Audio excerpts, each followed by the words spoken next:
अच्छे शिक्षक की विशेषताएं। Characterise of good teacher.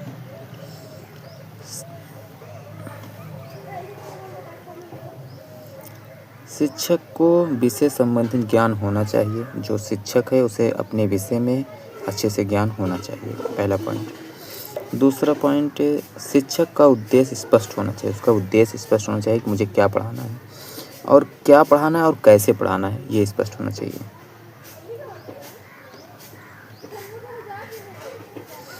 उसके बाद शिक्षक को चाहिए कि वह कक्षा में विद्यार्थियों के मध्य सकारात्मक आवृत्ति का संचार करे, राइट, पॉजिटिव सेंस का।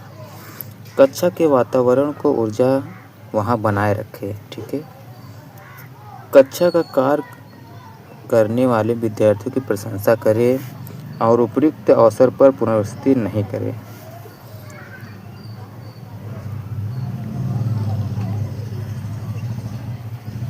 शिक्षण में विविधता रोकथाम का समावेश हो, जिससे कक्ष के अंतिम छोर पर बैठे विद्यार्थियों का भी लाभ मिले, राइट।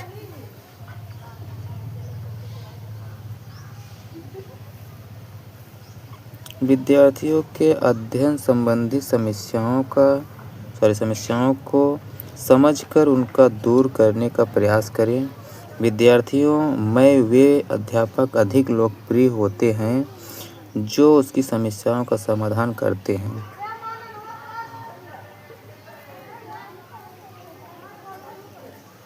शिक्षक को अपने विषय का मूलभूत ज्ञान होना चाहिए, जिससे विद्यार्थियों की विषय संबंधी समस्याओं का निदान हो सके। निदान का मतलब होता है कि हल हो सके, राइट। नेक्स्ट आगे चलते हैं। शिक्षक का कक्षा में व्यवहार किसी भी पूर्वग्रह से मुक्त होना चाहिए, राइट।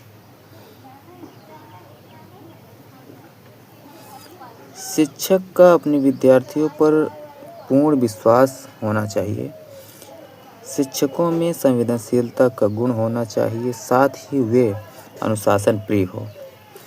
एक कक्ष शिक्षक पूर्ण रूप तभी सफल हो सकता है जब विद्यार्थियों को बेहतर नागरिक बनाने में मदद करे।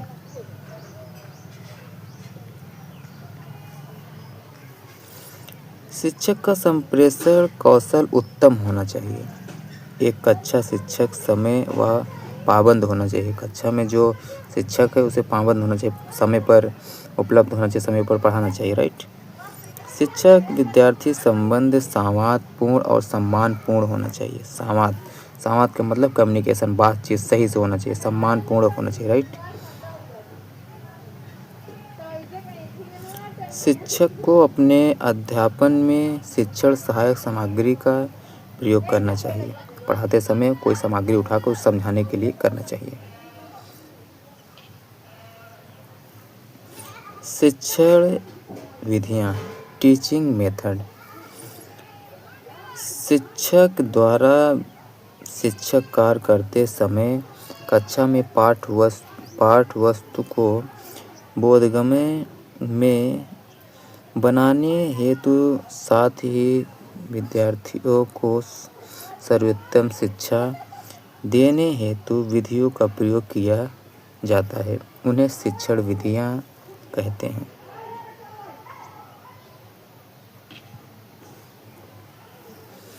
व्याख्यान विधि, लेक्चर मेथड।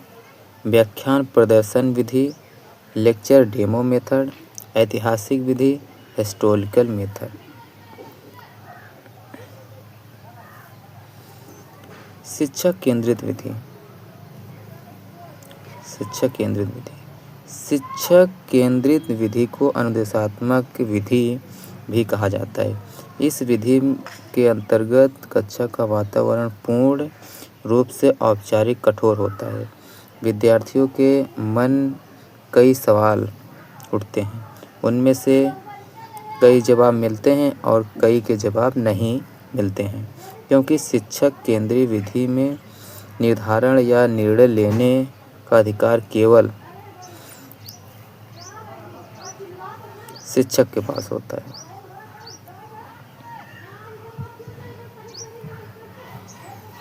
व्याख्यान विधि किसे कहते हैं?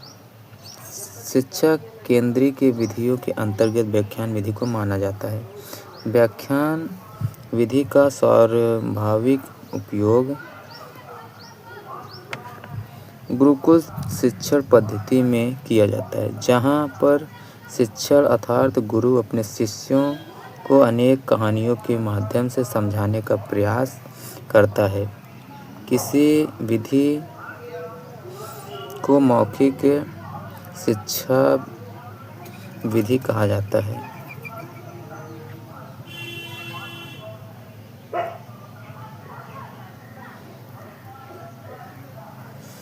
गुण: विषय वस्तु को कम समय में दो शिक्षा द्वारा पढ़ाया जा सकता है।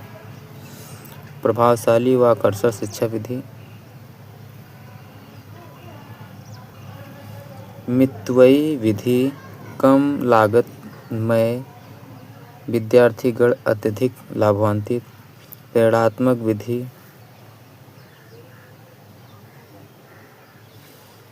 तथ्यात्मक जानकारी को तेजी के साथ संप्रेषित करना। विषय वस्तु की क्रमबद्ध की उत्तम विधि। व्याख्यान विधि के दोष। Demerit of lecture method. अधिगम सिद्धांत करके सीखने के अनुकूल नहीं। विज्ञान संकाय के गणित विषय के शिक्षण में अप्रभावी। तार्किक शक्ति के विकास में बाधक। विद्यार्थी समूह निष्क्रिय सिर्फ सुनना होता है। वैज्ञानिक दृष्टि के विकास में बाधक। स्वतंत्र चिंतन का पूर्ण अभाव। सिर्फ शिक्षक पर निर्भर रहने के प्रवृत्ति का विकास। शिक्षक का स्वयं सिद्ध व्यक्ति की तरह व्यवहार करना, प्रभुत्व दिखाना। शिक्षण कौशल के सिद्धांत के विरुद्ध होना।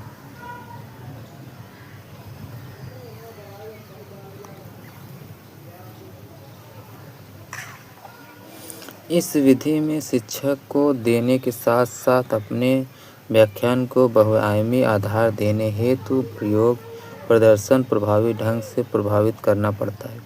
इसमें व्याख्यान विधि के साथ साथ प्रदर्शन विधि का भी समावेश द्वारा विद्यार्थियों के समक्ष प्रयोग किया जाता है और इसी दौरान उनसे प्रश्न भी पूछे जाते हैं।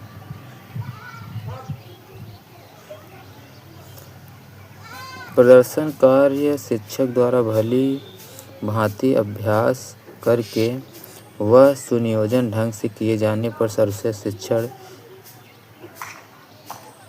विधि सिद्ध करती है।